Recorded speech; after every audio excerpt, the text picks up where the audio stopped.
Salut les replayers, on se retrouve pour une nouvelle vidéo. Aujourd'hui, la dernière vidéo de notre série sur les favoris pour la CAN. C'est le Sénégal, notre immense favori pour cette compétition. Exactement, exactement. Je pense que personne ne l'avait deviné. Vraiment, c'était impossible à deviner. Bref, on va vous dire pourquoi on les a mis tout en haut de la liste de nos favoris. Si t'es chaud, on y va. Écoute, je suis prêt, hein. Je suis prêt comme les lions de la Taranga. Qu'est-ce que tu veux que je te dise, hein. Les champions d'Afrique, hein. On vient pour le titre, on vient pour le trône. Allez, c'est parti, on y va.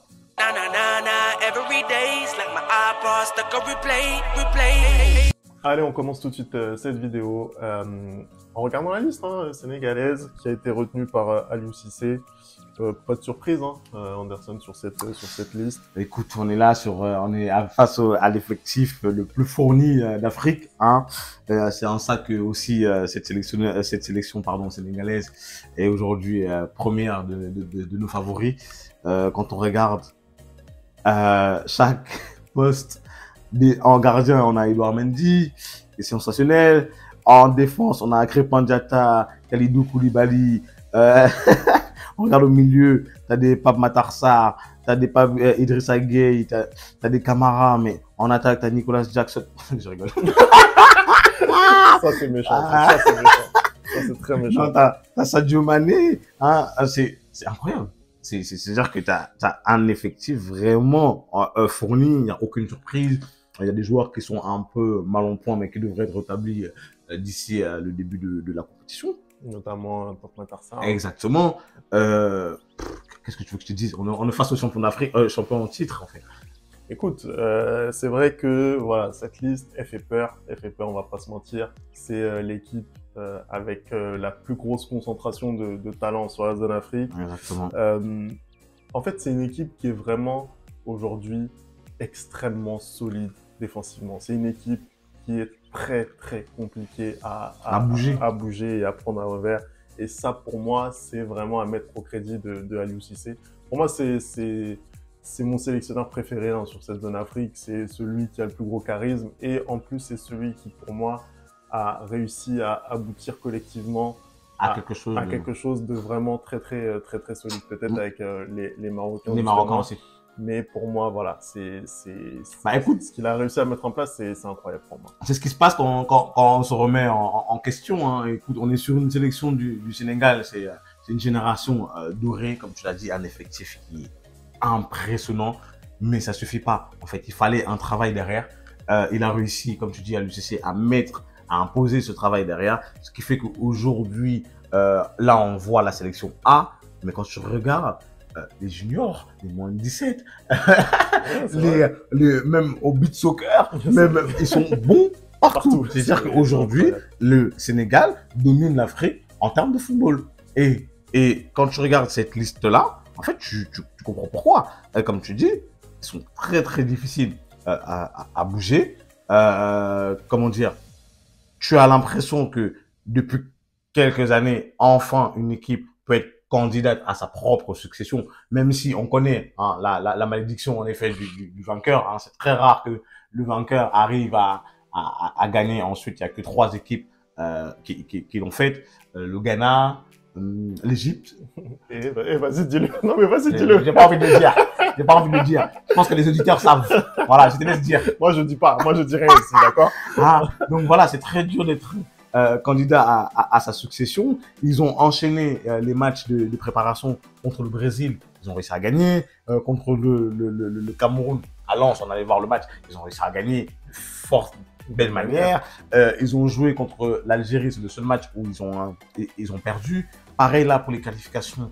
La CAN, ils n'ont aucun mal à se qualifier. Vraiment, ils me font peur. Ils me font peur. Non, c'est vrai qu'en plus, voilà, ils peuvent s'appuyer. Là aussi, il y a un très bon mélange entre jeunesse et expérience, un petit peu comme ce qui peut être le cas notamment en Côte d'Ivoire. C'est vrai que là, effectivement, Aliou Cissé, justement, il ouvre un petit peu aussi la porte aux jeunes. Aux jeunes, hein. On a pu le voir notamment avec un Lamine Camara qui a une très bonne saison du côté de Metz, qui a pris un petit peu plus de galons en sélection. On l'a vu marqué notamment là son premier but. Voilà, son premier but lors du match contre le voilà, Iliman Ndiaye aussi. Iliman Ndiaye également, lui qui est un peu plus en difficulté à Marseille, mais qui est sélectionné au même titre que son coéquipier Ismaïla Sarr, j'y ai arrivé. Non, il y a vraiment voilà, la place quand même pour le renouvellement. On fait aussi confiance au cadre. Voilà, on a des Sadio Mané qui sont un petit peu plus contestés, mais qui sont toujours. Je ne comprends pas comment on peut contester Sadio Mané dans cette équipe du Sénégal, mais bon, vas-y, tranquille. En tout cas, il est toujours en place et il a toujours la confiance du coach. On peut aussi parler en défense, bien entendu, de Koulibaly, qui a toujours la confiance d'Aliou Cissé. Là aussi, pareil, alors qu'ils ont des choix de carrière qu'ils peuvent interroger. Exactement. Mais ils se remettent au moins à enchaîner les matchs, c'est quand même le plus important.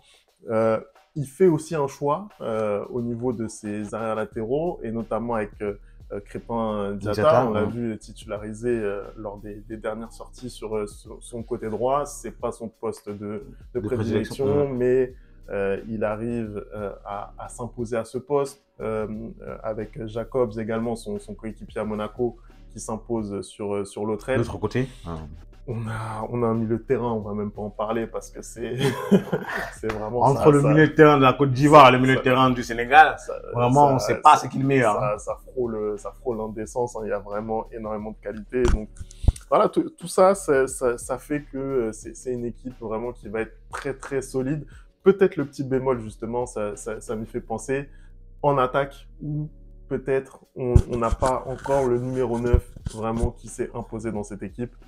Donc voilà, c'est une équipe qui est très très complète, et il va y en avoir besoin quand on sait la poule qu'ils vont devoir affronter d'entrée. Ça, honnêtement, c'est pas un cadeau. Hein. C'est pas un cadeau, et on parlait justement du fait que voilà, les équipes tenantes du titre ont énormément de mal. Bah ça va pas forcément leur rendre service, hein, avec justement cette poule dont on a parlé avec le Cameroun. La Gambie et la Guinée. Donc, en fait, je pense que le problème de la malédiction du vainqueur, ça s'explique tout simplement. C'est-à-dire que, en fait, tu viens de gagner. C'est simple. À la prochaine compétition, toutes les équipes vont t'étudier, en fait. Et là, typiquement, le Sénégal, non seulement toutes les équipes t'étudient, mais en plus, tu tombes sur une poule qui est pas du tout facile. C'est-à-dire que déjà, ton premier match, c'est contre la Gambie. Tu tombes direct sur un derby où les Gambiens, ils vont absolument rien lâcher.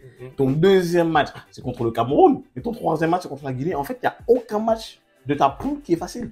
Mais ça peut être aussi une bonne chose. Comme je le disais pour la Côte d'Ivoire, où ça peut être une bonne chose d'avoir une poule aussi relevée, parce que ça te permet très vite de te dire, je dois être au niveau, en fait. Je dois être au niveau, tu vas être à 100%, tu n'auras pas le temps de démarrer lentement comme les autres équipes. Non, tu dois être à 100% directement. Et cette équipe sénégalaise, elle a largement les compétences pour être à 100% directement, même si de temps à autre, on voit énormément de largesse, notamment quand on a commenté les matchs d'éliminateurs de Coupe du Monde. On a vu que le premier match, je ne me rappelle plus c'était contre qui, le premier match contre le Soudan du Sud, ils s'imposent assez facilement 4-0. Et le deuxième match contre le Togo, ils ont un peu plus de mal, où ils font un match nul, tu vois, mais c'est quand ils prennent pas les matchs au sérieux. Et là, tu pourras pas faire ça, en fait. Tu dois tout de suite prendre les matchs au sérieux, ou sinon, tu vas continuer cette malédiction où tu vas sortir dès le premier tour, en fait. Mais, en fait, cette poule-là, elle va être très, très, très, très difficile pour le Sénégal, et c'est très, très, très dur. Même s'ils sont candidats, normalement, le plus plausible à leur succession, ça va être aussi très très compliqué de réaliser le doublé, notamment au vu du niveau des autres équipes, quoi. Ouais, je suis assez d'accord. Moi, je pense que bon, on aurait pu penser, et c'est normal que après une victoire, il peut y avoir une forme de décompression. Moi, je pense qu'avec cette poule, justement, ça va tout de suite les mettre dans la compétition, et surtout, il y a la perspective de réaliser ce que très peu d'équipes ont réalisé, c'est-à-dire faire le doublé, conserver son trophée et vraiment démontrer à qui veut bien entendre que le Sénégal, c'est le patron du continent. Et ça, je pense que c'est clairement un objectif qui va les motiver. Donc, pour ça, je pense qu'il n'y aura pas d'accident industriel. Après, bien entendu, pronostiquer et trouver le vainqueur final, ça c'est autre chose. Quel est pour toi, Anderson, le joueur qui va faire basculer la compétition côté Lion de la Teranga, qui va permettre à cette équipe de faire le doublé?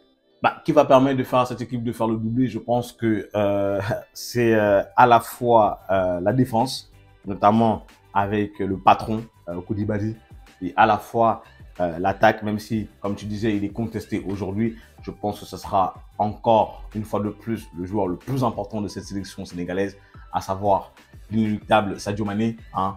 Je pense qu'il est à même, il a l'état d'esprit, il a le talent pour, une fois de plus, mener peut-être cette équipe sur le toit de l'Afrique, encore une fois. Hein. Je ne comprends même pas une seule seconde comment il peut être sujet aux critiques ou autres. Il a fait un choix de carrière, certes, qui l'emmène vers Al Nasser, mais il n'est pas moins performant quand on regarde les matchs. Et puis même au Sénégal, pareil, là, lors dernière sortie, je crois que c'est un doublé, une passe décisive. Et il est très bon, en fait. Il est très bon et je pense qu'il aura l'occasion de le démontrer pendant cette CAN-là. J'espère pas contre le Cameroun, mais contre la Gambie et la Guinée notamment. S'il veut bien s'illustrer dans ces matchs-là, ça me dérange pas du tout. Écoute, on verra ça. En tout cas, voilà, c'était la fin de notre série. Et demain et demain, le début de cette Coupe d'Afrique des Nations. Ça va être juste incroyable.